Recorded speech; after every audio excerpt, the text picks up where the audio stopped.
আজকে আপনাদের সাথে শেয়ার করতে যাচ্ছি ফেসবুকের এআই বা আর্টিফিশিয়াল ইন্টেলিজেন্স কিভাবে কাজ করে আর কিভাবে সেটা আপনার বিজনেসে ম্যাজিকের মতো রেজাল্ট আনতে পারে। আজকে ফেসবুক স্ক্রোল করছিলাম আর নানা রকম অ্যাড দেখতে পাচ্ছিলাম। কেউ মার্কেটিংয়ের কোর্স বিক্রি করছে, কেউ অ্যাড অ্যাকাউন্ট দিচ্ছে, কেউ পাঞ্জাবি, তো কেউ বই বিক্রি করছে, সব ধরনের অ্যাড চোখে পড়ছে। কিন্তু ফেসবুক যেন বুঝতে পারছিল না কোন অ্যাডটা আমাকে বেশি আকর্ষণ করবে। একটা অ্যাড অ্যাকাউন্টের অ্যাড আমার চোখে পড়লো। তারা বলছে তারা 3 থেকে 4 টাকা কম রেটে ডলার দিবে। এটা শুনে আমি কৌতূহলী হয়ে তাদের পেজ ঘাঁটতে শুরু করলাম। কবে তৈরি, রিভিউ কেমন, পোস্টগুলো কী রকম ইত্যাদি। তো খুব একটা ভালো ইমপ্রেশন হলো না, কিন্তু বিস্তারিত জানার জন্য মেসেজ দিয়ে আবার আমার ফিড স্ক্রোল করা শুরু করলাম। 2-3টা নর্মাল পোস্টের পরে আবার অ্যাড, কিন্তু এইটাও অ্যাড অ্যাকাউন্টের একটা অ্যাড আসছে। এরপর আবার নতুন অ্যাড, এটাও একই ধরনের আসলো। বুঝলেন কিছু বিষয়টা?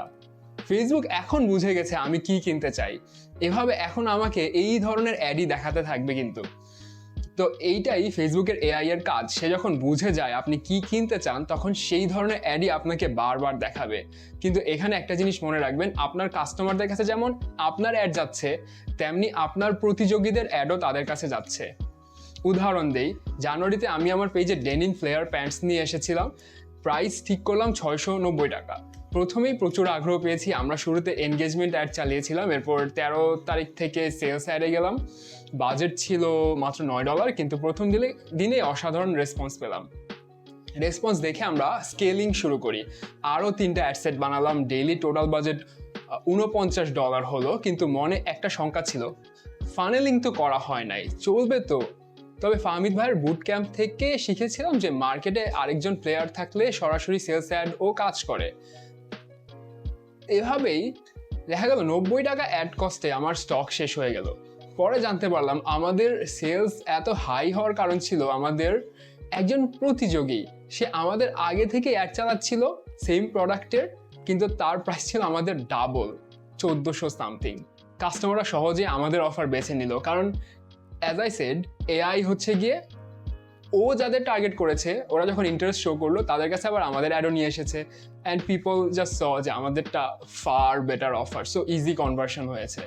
এটাই ফেসবুকে এআই এর শক্তি। সে বুঝে ফেলে কোন অ্যাডগুলো এক ধরনের, এক ধাঁচের সবগুলো অ্যাডকে আপনার কাস্টমারদের সামনে একটার পর একটা দেখায়। তাই আপনার ক্যাম্পেইন সাজানোর সময় এইটা মাথায় রাখবেন যে আপনি একটা ফাঁকা মাঠে খেলতেছেন না, ফাঁকা মাঠে গোল দেওয়ার সুযোগ নেই। আপনার প্রতিযোগীদের সাথে তুলনা করে কাস্টমারকে সিদ্ধান্ত নিতে সাহায্য করুন। এতে আপনার ক্যাম্পেইনের ইফেক্টিভনেস কয়েক গুণ বেড়ে যাবে।